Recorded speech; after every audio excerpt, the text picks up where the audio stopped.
Bölüm 16. Sorunlar ve rahatsızlık. Fiziksel acı ve rahatsızlık, zihinsel anarşi, duygusal istikrarsızlık ve nadir görülen mutlu huzur dönemleri çoğu zaman ruhsal uygulamaların yan ürünleri olarak deneyimlenir. Bu tür tezahürler önceki iki bölümde anlatılanlar kadar dramatik olmayabilir. Ancak bunları deneyimleyenler için pek ilgi çekici değildir. Çünkü bunlar genellikle kişinin kendisine giden yolundaki dönüm noktaları veya engeller olarak yorumlanır ve benimsenen yoruma bağlı olarak kişi bunları uzatmak veya yok etmek için muazzam çabalar gösterir. Sri Ramana çoğu ruhsal deneyimin önemini küçümseme eğilimindeydi ve kendisine aktarılan deneyimlerde deneyime dahil olmaktan veya onu analiz etmektense deneyimleyenin farkında olmasının daha önemli olduğunu vurgulardı. Bazen bu deneyimlerin nedenlerini açıklamakla dikkati dağılıyor, zaman zaman bunları öz farkındalık açısından yararlı ya da istenmeyen şeyler olarak değerlendiriyor, ama genelde bunlara karşı ilgiyi soğutma eğiliminde oluyordu. Meditasyon sürecinde ortaya çıkan sorunların üstesinden gelmek için kendisinden yardım isteyen müritlerine karşı daha nazik davranıyordu. Şikayetlerini sabırla dinler, sorunlara yapıcı çözümler sunar ve uygun gördüğünde Atman açısından hiçbir sorunun olmadığını göstermeye çalışırdı. Bazen merkezi sıradan benin dışında olan ve her şeyi kapsıyormuş gibi görünen parlak bilinç kıvılcımları ortaya çıkar. Felsefi terimlere girmeden Bhagavan'ın bu nadir bilinç anlarını elde etmek, sürdürmek ve genişletmek için çalışırken bana tavsiyesi ne olabilir? Böyle bir deneyimde gerçekleştirilen ruhsal uygulama yalnızlık getirir mi? Dışarıda diyorsunuz. İçeri ve dışarı kavramları kimler için var? Bunlar ancak bir özne ve bir nesne olduğu sürece var olabilirler. Peki, bu kavramlar kimler için var? İncelediğinizde bunların sadece öznenin içinde çözündüğünü göreceksiniz. Öznenin kim olduğunu arayın. Böyle bir araştırma sizi özneyi aşan saf bilince götürecektir. Sıradan ben diyorsunuz. Sıradan ben zihindir. Sınırlamaları var. Fakat saf bilinç sınırların ötesindedir ve öz sorgulamayla elde edilir. Başarı diyorsunuz. Ama Atman her zaman buradadır. Yapmanız gereken tek şey Atmanın keşfedilmesini engelleyen perdeyi kaldırmaktır. Koruma diyorsunuz. Atmanı bir kez gerçekleştirdiğinizde o sizin doğrudan ve anlık deneyiminiz haline gelir ve asla kaybolmaz. Genişleme. Atmanın genişlemesi yoktur. Çünkü o her zaman olduğu gibidir. Ne daralır ne de genişler. Yalnızlık. Atmanda kalmak yalnızlıktır. Çünkü Atmana yabancı hiçbir şey yoktur. Yalnızlık bir yerden veya durumdan diğerine sürdürülmelidir. Fakat Atmandan ayrı hiçbir şey yoktur. Yalnızlık imkansızdır ve düşünülmezdir. Çünkü her şey Atmandır. Abhyasa manevi bir uygulamadır ve bu sizin içinizde var olan huzurdan sapmanızın bir uyarısıdır sadece. Abhyasa uygulansın veya uygulanmasın, siz her zaman doğal halinizde olursunuz. Hiç soru sormadan, hiç şüphe duymadan olduğunuz gibi kalmak sizin doğal halinizdir. Bazen insanlar ve nesneler sanki bir rüyanın içindeymiş gibi belirsiz, neredeyse saydam biçimlere bürünürler. Bunların dışarıdan gözlemlenmesi sona erer. Ancak varlıklarının edilgen bir bilinci vardır. Buna karşın kişinin kendi bireyselliğinin herhangi bir biçimde etkin bir bilinci yoktur. Zihinde derin bir sessizlik vardır. bu tür dönemlər zihnin atmana dalmaya hazır olduğu anlamına mı geliyor? Yoksa bu, kendi kendine hipnozun sonucu oluşan bir tür hastalık hali midir? Bu geçici huzur halinin devam etmesi gerekir mi? Zihinde sessizlikle birlikte bilinç de vardır. İşte tam da bu noktaya ulaşmaya çalışmak gerekir. Bu noktada bunun atman olduğunu fark etmeden sorunun ortaya çıkması halin istikrarsız ve rastlantısal olduğunu göstermektedir. Daldırma kelimesi zihnin hala ayrılma eğilimleri olduğu zaman kullanılır ve bu nedenle zihnin içeriye doğru yönlendirilmesi ve döndürülmesi dışsal fenomenal tezahürlerin yüzeyinin altına dalması gerekir. Peki, sessizlik hakimse ve bilinci engellemiyorsa neden dalalım ki? Bazen meditasyon yaptığımda belli bir mutluluk hissediyorum. Böyle durumlarda bu mutluluğu yaşayanın kim olduğunu kendime sormalı mıyım? Eğer atmanın gerçek mutluluğu deneyimlenirse, eğer zihin gerçekten onunla birleşirse, o zaman hiçbir şüphe ortaya çıkmaz. Soru, hakiki saadetin henüz elde edilmediğini gösteriyor. Bütün tereddütler ancak şüphenin kaynağı keşfedildiğinde sona erecektir. Şüpheleri tek tek gidermenin faydası yoktur. Zira birini giderince yerine bir başkası gelir ve bunun bir sonu görünmez. Fakat şüphe edenin kaynağı araştırıldığında, şüphe edenin gerçekte var olmadığı görülürse, o zaman bütün şüpheler derhal sona erer. Bazen içimden sesler duyuyorum. Bu durumda ne yapmalıyım? Ne olursa olsun, gerçeğe ulaşana kadar bu sesleri kimin duyduğunu sorarak kendi kendinize sorgulamaya devam edin.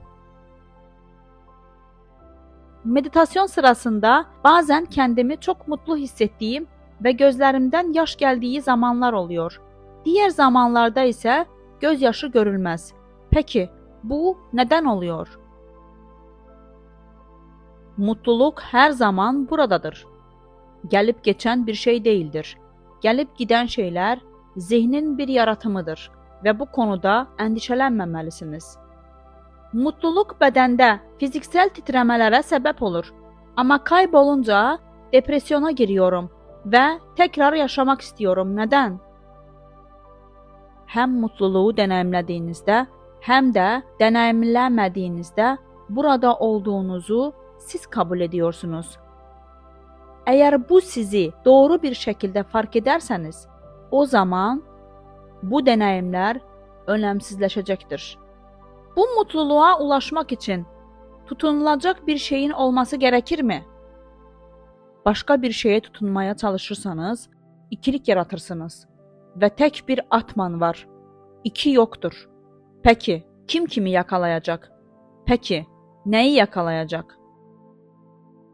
Sadhanamda düşüncesizlik aşamasına ulaştığımda belli bir haz alıyorum. Ama bazen tam olarak tarif edemediğim belirsiz bir korku da hissediyorum. Bir şeyi deneyimleyebilirsiniz ama bununla yetinmemelisiniz. İster haz, ister korku hissedin. Her iki durumda da bu hazzı veya korkuyu kimin hissettiğini kendinize sorun ve böylece her ikisini de aşana kadar, bütün ikililikler ortadan kalkana kadar ve sadece gerçeklik kalana kadar sadhanaya devam edin. Bunun yaşanmasında veya yaşanmamasında hiçbir sakınca yoktur. Ama üzerinde çok durmak gerekir. Mesela insan hiçbir zaman düşüncelerin bastırılmasıyla, zihnin geçici olarak dinginlenmesi olan layanın hazzıyla yetinmemelidir. Tüm ikililikler ortadan kalkana kadar araştırmanızı kararlılıkla sürdürmelisiniz. Korkudan nasıl kurtulunur? Korku nedir? Bu sadece bir düşüncedir. Atmandan başka bir şey varsa o zaman korku için sebep vardır. Her şeyi atmandan ayrı gören kimdir? Öncə ego ortaya çıxar və nəsnələri dışsal olaraq hayal edər. Əgər ego yüksəlməzsə, o zaman sadəcə atman yaşar və dışarıda heç bir şey yoxdur. Kişinin kendi dışında bir şeyin varlığı, içində bir gözlemcinin varlığına işarət edər. Şübhələr və qorxular onun arayışıyla yok olacak. Sadəcə qorxu deyil, ego ətrafında dönən tüm diğer düşünceler də onunla birlikdə yok olacaktır. Ölüm korkusu nasıl aşılır? Bu korku sizi ne zaman ələ geçiriyor? Vücudunuzun farkında olmadığınız, rüyasız bir rüyada olduğunuz bir anda mı geliyor? Ancak bu dünya ve kendi bedeniniz de dahil olmak üzere tamamen uyanık olduğunuzda ve farkında olduğunuzda sizi rahatsız eder. Ve eğer onları algılamazsanız ve derin uykuda olduğu gibi saf beniniz olarak kalırsanız, o zaman korku size dokunamaz. Ve eğer ölüm korkusunu kaybının neden olduğu nesneye bağlarsanız, bu nesnenin beden değil, beden içinde işlev gören zihin olduğunu göreceksiniz.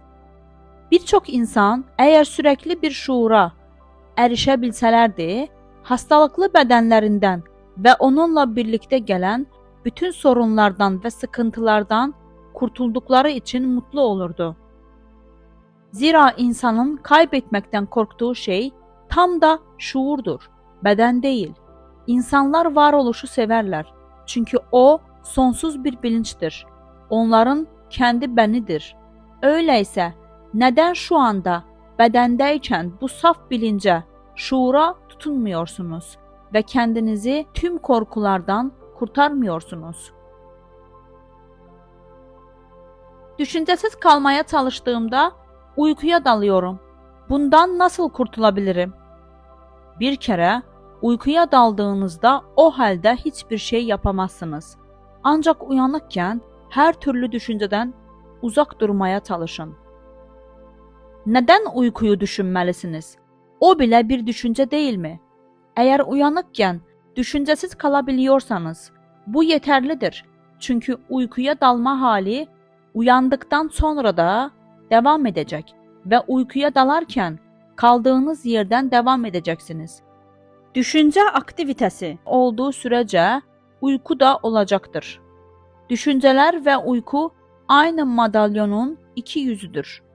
Çok fazla uyumamalı veya hiç uyumamalısınız. Uyumanız gereken süre ölçülü olmalıdır. Uzun süreli uykuyu önlemek için düşünce ve zihin hareketlerinden uzak durmaya çalışmak gerekir. Sadece satvik yiyecekleri ve sadece ölçülü olarak yemelisiniz. Çok fazla fiziksel aktiviteye girmemelisiniz. Düşüncelerinizi, aktivitelerinizi, yiyeceklerinizi ne kadar kısıtlarsanız uykunuzu da o kadar kısıtlayabilirsiniz. Gita'da söylendiği gibi arayışçının yolunda ölçülülük esas olmalıdır. Kutsal kitaplarda ayrıca sathaklar için ilk engelin uyku olduğu anlatılır. İkincisi ise vikshepa veya bu dünyanın duyusal nesneleri olarak adlandırılır ki arayanların dikkatini dağıtır. Üçüncüsü ise kaşaya yani duyusal nesnelerle ilgili önceki deneyimlere dair düşüncelerdir. Dördüncüsü ananda, mutluluktur. Buna engel de denir. Çünkü bu durumda anandanın kaynağından ayrılma hissi vardır. Bu da zevk alan kişinin anandanın tadını çıkarıyorum demesine olanak tanır. Bu engelin de aşılması gerekiyor. Arayıcının ananda veya gerçeklikle bir olduğu samadhi'nin son aşamasına ulaşması gerekir. Böyle bir durumda haz alan ve haz alma ikiliği Satchit Ananda veya Atman okyanusunda kaybolur. Dolayısıyla sonsuza kadar mutluluk ve vecid halini korumaya çalışmanın gereği yoktur. Öyle mi? Meditasyondaki son engel ise vecid halidir. Çünkü büyük bir mutluluk ve coşku hissedersiniz. və o vecid halinin içində qalmaq istərsiniz. Ona təslim olmayın. Bir sonraki aşamaya geçin. Büyük sükunet. Vecidin üstündədir və samadhi ilə birləşir. Başarılı samadhi, kendinizi sürekli bilinç olarak bildiğiniz bir uyanıklık uykusu halini yaratır. Çünkü bu sizin doğanızdır. Aslında insan her zaman samadhidedir. Ama bunu bilmez. Bilmesi için tek yapması gereken engelleri kaldırmaktır. Şiir, müzik, japa, bacan, dini şarkılar, güzel manzaraların tefekkür edilmesi, manevi şiirlerin okunması ve başkaları yolu ile insan bazen gerçek bir birlik duygusu yaşar. Ayrı bir kişiliğin olmadığı bu derin, mutlu huzur duygusu, Bhagavan'ın bahsettiği kalbe nüfuz etme duygusuyla aynı mıdır? Böyle bir uygulama, daha derin bir samadhiye ve nihayetinde gerçekliğin tam bir vizyonuna yol açabilir mi? Zihin neyi beğenirse işte o mutluluktur ve bu mutluluk Atman'da bulunan mutluluktur. Başka hiçbir mutluluk yoktur. Yabancı ve uzak değil. Hoşunuza giden şartlarda Atman'a dalarsınız. Ve bu daldırma kendiliğinden var olan bir mutlulukla son bulur. Oysa düşünce zinciri bu mutluluğu dış nesnelere ve olaylara aktarmakla görevlidir. Oysa mutluluk aslında sizin içinizdedir. Yukarıda sayılan durumlarda siz farkında olmadan da olsa Atman'a dalmış durumdasınız. Bunu bilinçli olarak yaparsınız. Mutlulukla özdeşleşme deneyiminden gelen inançla ki bu gerçekte Atman'dır, tek gerçekliktir.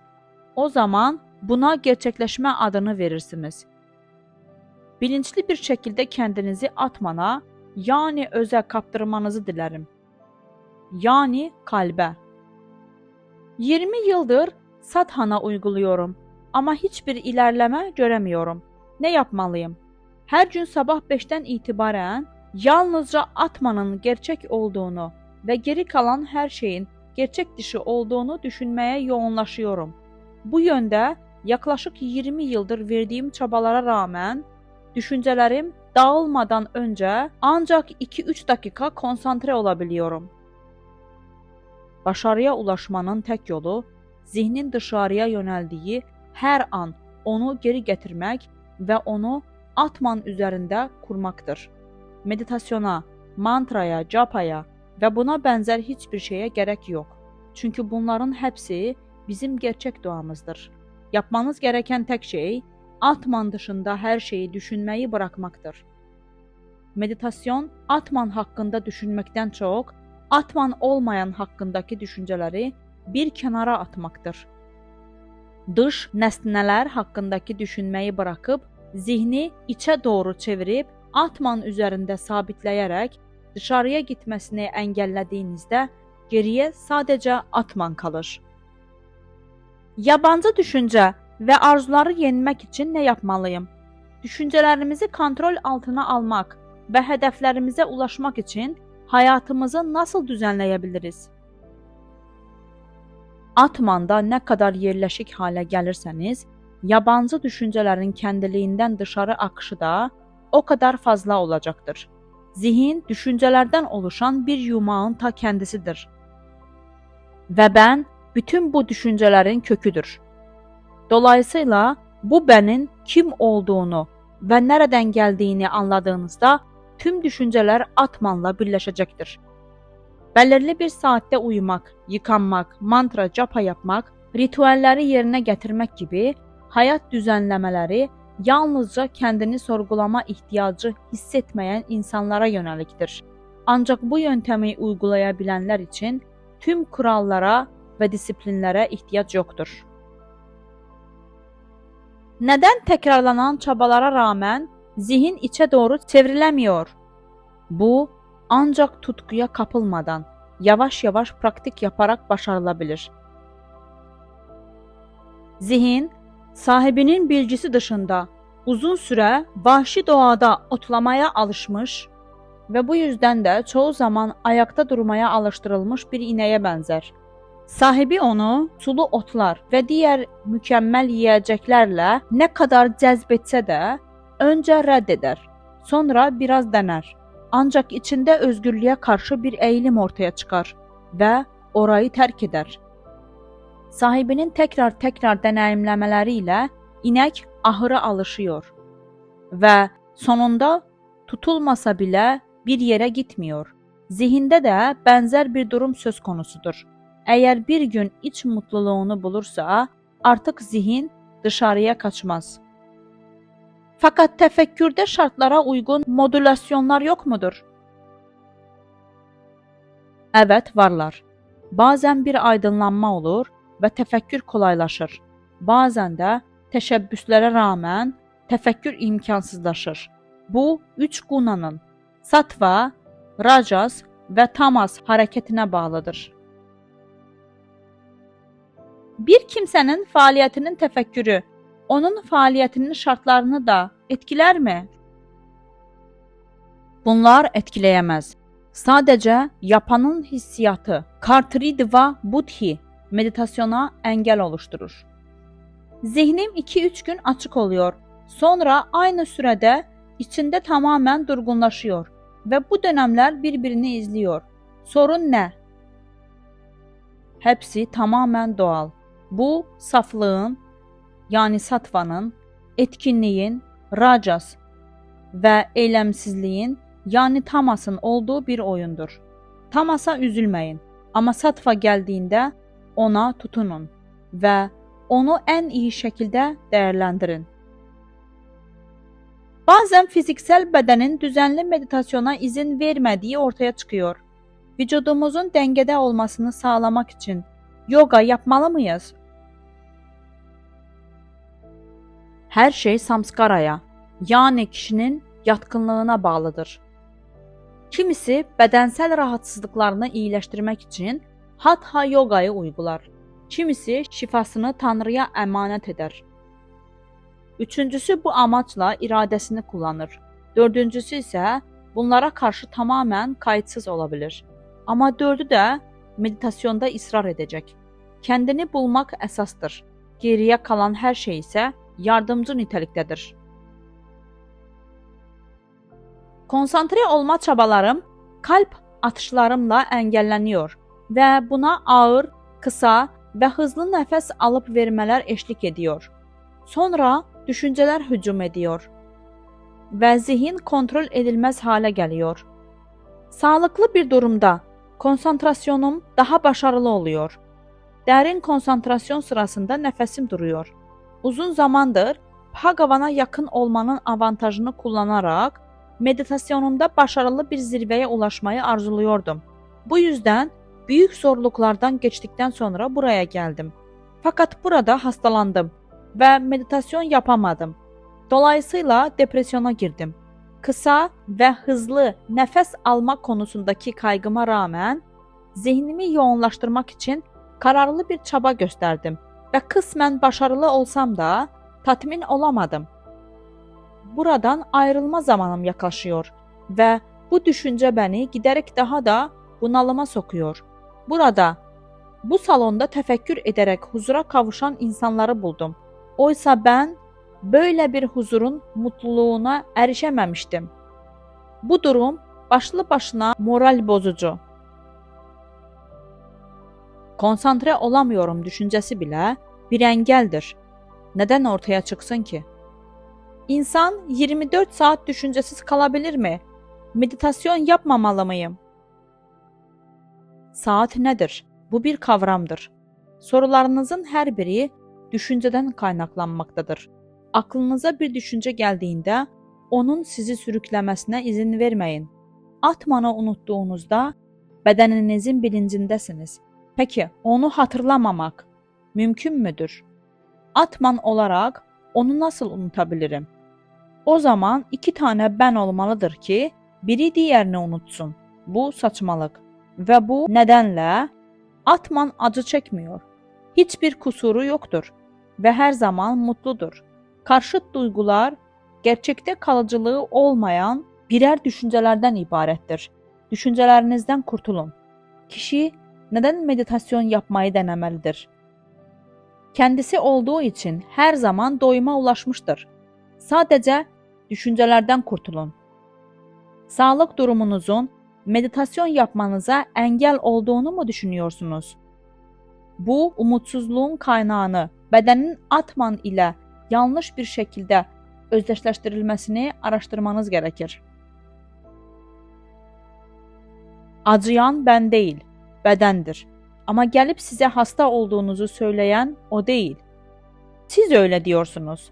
Neden? Çünkü kendinizi yanlış bir şekilde bedenle özdeşleştiriyorsunuz.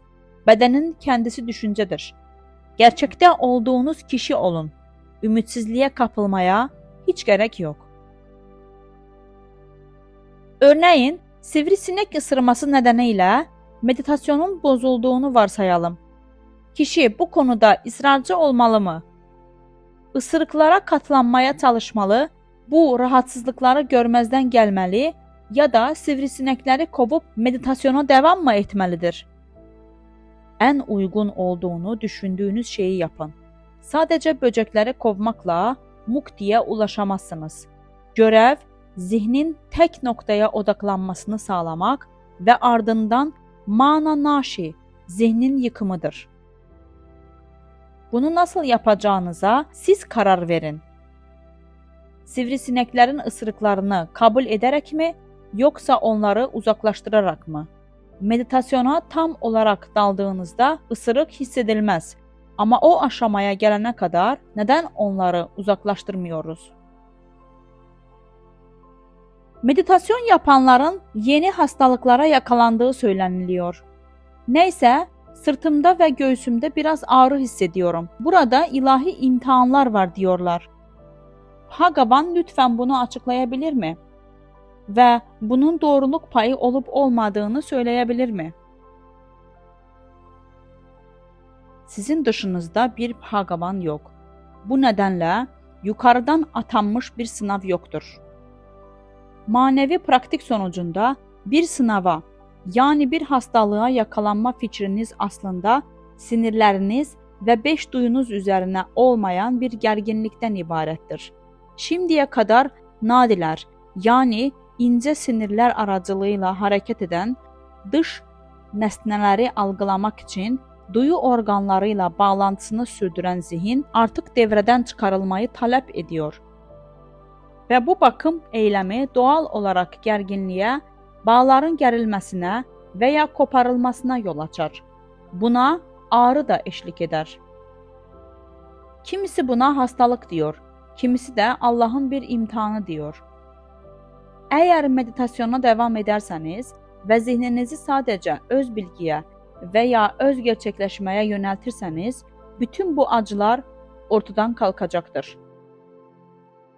Devamlı yapılan yogadan veya Tanrı veya Atman ile birlikten daha iyi bir ilaç yoktur. Uzun zamandır sahip olduğunuz vasanaların, zihinsel eğilimlerin terk edilmesi sonucu acı kaçınılmazdır. Eğer vazgeçmek istiyorsanız, arzularınız ve vasanalarınızla başa çıkmanın en iyi yolu nedir? Tatmin etmek mi, yoksa bastırmak mı? Bir arzuyu tatmin etmekle ondan kurtulmak mümkünse, o arzuyu tatmin etmekte bir sakınca yoktur. Ama arzular genellikle tatminle ortadan kalkmaz. Böyle bir teşebbüs yangına yanıcı alkol dökerek söndürmeye benzer. Aynı zamanda asil çözüm şiddet içermeyen baskıdır. Çünkü bu er ya da geç istenmeyen sonuçlar doğuran güçlü bir ihtiyaç artışına yol açacaktır. Bir arzuyu terk etmenin doğru yolu onu kimin yarattığını ve kaynağının ne olduğunu bulmaktır. Bu keşfedildiğinde arzu ortadan kalkar ve bir daha asla ortaya çıkmaz, asla büyümez.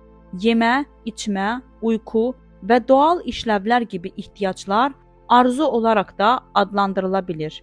Ancak korkusuzca karşılanır. Sonradan doğumu zorlu kılan vasanalar empoze etməzlər. Bu fəaliyyətlər sadəcə yaşam üçün gərəklidir və böyük olasılıqla vasanalar və ya eğilimlər gəlişdirməyəcək və ya bırakmayacaqdır.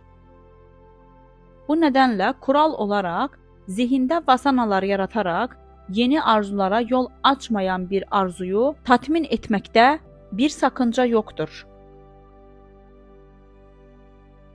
Meditasyon uygulamasında özəl deneyimlə ilgili olaraq arayıcının kəndini gerçəkləşdirmə yolunda ilerlədiyini göstərəcək hər hangi bir işarət varmıdır? İstənməyən düşüncələrdən kurtulma dərəcəsi və tək bir düşüncəyə yoğunlaşma dərəcəsi ilerləmənin ölçütləridir. Son. Dəyərli izləyicilərimiz, əgər bilgi faydalı olduysa, bəyənməyiniz və paylaşmanız bizi sevindirir. Kanalın böyüməsi və daha çox insana ulaşması, daha çox insanın bilgilənməsinə və aydınlanmasına səbəb olur. Bizimlə olduğunuz üçün təşəkkürlər.